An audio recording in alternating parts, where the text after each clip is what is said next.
बलराज शहर का बहुत प्रतिष्ठित व्यवसायी था और इस कारण उसके पास धन धान्य की कोई कमी नहीं थी।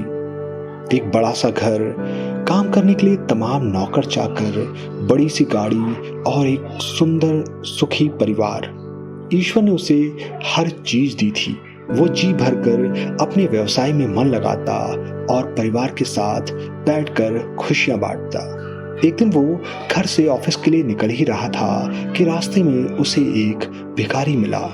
उस भिखारी ने बलराज से कुछ पैसे मांगी, पर बलराज जल्दबाजी में होने के कारण उसे पैसे न देकर आगे बढ़ गया।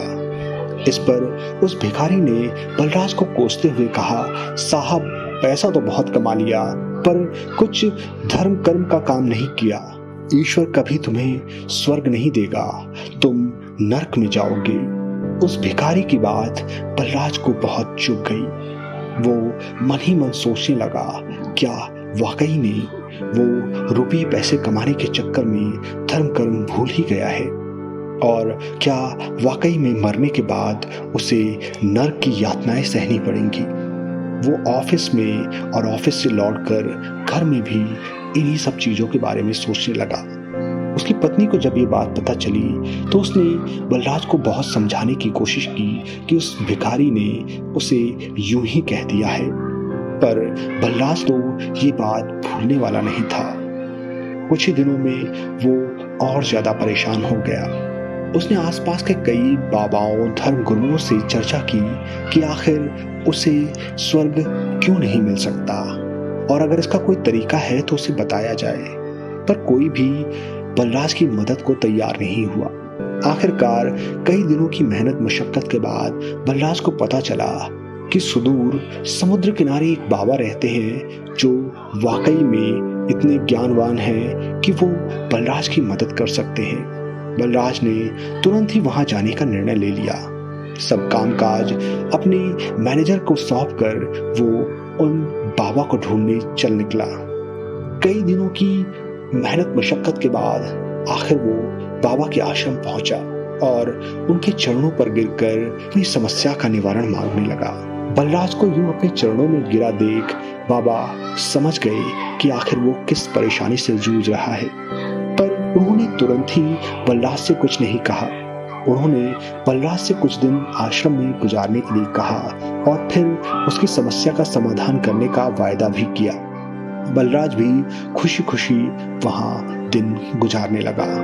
देखते ही देखते 2 हफ्ते बीत गए, पर बाबा ने बलराज को ना तो कुछ बताया और ना ही उससे बैठकर कुछ चर्चा ही की। बलराज एक दिन झल्लाहट में बाबा के पास फिर जा पहुंचा। उसने बाबा से कहा आखिर उसकी गलती क्या है जो वो उससे बात नहीं करना चाहती। वो तो बड़ी मिन्नतों के साथ उनके यहाँ आया है कि उसकी समस्या का समाधान हो जाए और मरने के बाद कम से कम उसे स्वर्ग नसीब तो हो जाए। इस पर बाबा ने हंसते हुए कहा कि तुम बहुत जल्दी उतावले हो जाते हो, चलो कल सुबह तुम्हारी समस्या का समाधान भी कर देते हैं। ये कहकर वो वहां से चले गए। बलराज भी सोने चला गया, पर उसकी आंखों में नींद कहाँ थी। सारी रात तारे गिनकर काटने के बाद वो सुबह सुबह जल्दी तैयार हो गया, क्योंकि आज उसे वो दिव्य ज्ञान जो मिलने वाला था जिसके जरिए वो मरने के बाद स्वर्ग जा सकता था। थोड़ी ही देर में बाबा आए और उसे लेकर अपने साथ चल दिए। वो चलते चलते पहले एक गांव में पहुंचे। उस गांव की दशा वाकई में बहुत खराब थी। चारों ओर गंदगी और बीमारियों का डेरा सा लगा था। उस गांव का मुखिया बड़ी ही दयनीय स्थिति में लग रहा था और बाबा को देखकर वो उनके चरणों में प्रणाम करके आ गया। उसने तमाम शिकायतें बाबा से बतानी शुरू कर दी। उसने बताया कि कैसे उनके पिछले जन्मों के पापों की वजह से पूरा का पूरा गांव ही अभावग्रस्त है। ईश्वर ने उन्हें नारियल के पेड़ तो दिए हैं, पर फल इतनी ऊंचाई पर लगे हैं कि वो उन्हें तोड़कर नहीं खा सकते, ना ही अपने परिवार का पालन पोषण कर सकते हैं। जैसे तैसे यहाँ वहां से जो कुछ भी लोग भिजवा देते हैं या दे देते हैं, उससे ही उस गांव के लोगों का गुजारा होता है। वाकई में वो लोग बहुत परेशान हैं। इतना कहकर वो बाबा के पैरों के पास बैठ गया। बाबा ने जल्द ही उनकी स्थिति ठीक होने का आशीर्वाद उन्हें दिया और वहां से चल दिए। काफी दूर चलने के बाद वो एक दूसरे गांव में पहुंचे, पर उस पुराने गांव की उलट इस गांव की स्थिति काफी अच्छी थी। वहां के लोग भरे पूरे नजर आते थे। गांव में तरक्की के तमाम साधन देखे जा सकते थे। गांव के मुखिया को जैसे ही पता चला कि आश्रम के बाबा आए हैं, वो उनको प्रणाम करने उनके पास पहुंच गया।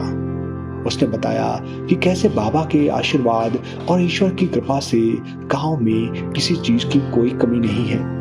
ईश्वर ने उन्हें सैकड़ों नारियल के पेड़ दिए हैं और वो बड़ी ही आसानी से उन पर चढ़कर फलों को तोड़कर न सिर्फ अपने घर और परिवार का पालन पोषण करते हैं, बल्कि उनको बेचकर अपने परिवार की अन्य जरूरतों की भी पूर्ति करते हैं। ईश्वर ने उन्हें सब कुछ दे रखा है और वो बहुत खुश हैं। इस पर बाबा ने उन्हें आशीर्वाद दिया और आगे बढ़ गए।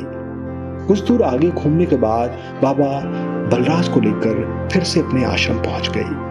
आश्रम पहुंचकर बलराज बाबा पर बिफर पड़ा। आखिर उसकी क्या गलती थी जो बाबा उसे यूं ही घुमा रहे हैं? आखिर बाबा उसे सही सही क्यों नहीं बताते कि मरने के बाद वो स्वर्ग जा पाएगा या नहीं, और अगर नहीं जा पाएगा तो उसे क्या युक्ति करनी पड़ेगी जिससे मरने के बाद वो स्वर्ग पहुंच जाए। इस पर बाबा ने उसे हंसते हुए जवाब दिया, तुम वाकई में बहुत ज्यादा उतावले रहते हो।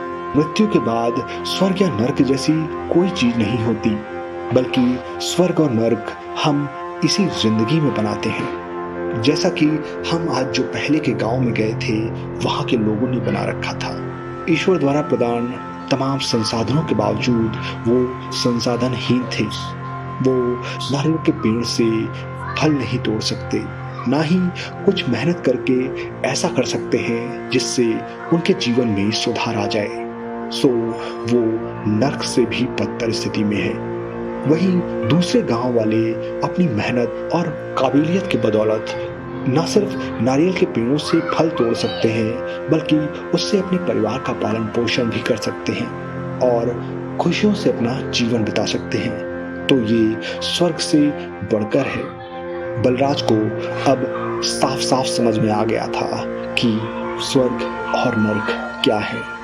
वो खुशी खुशी अपने घर लौट गया और फिर से मेहनत के साथ अपना व्यवसाय करने लगा, क्योंकि वास्तव में स्वर्ग तो यही था। तो ये थी मेरी आज की कहानी, स्वर्ग और नर्क। कैसी लगी आपको? मुझे कमेंट बॉक्स में बताइएगा जरूर। और हाँ, मेरे इस वीडियो को लाइक और चैनल को सब्सक्राइब करना बिल्कुल मत भूलिएगा। मिलूंगा आपसे एक नई कहानी के साथ, तब तक के लिए अलविदा।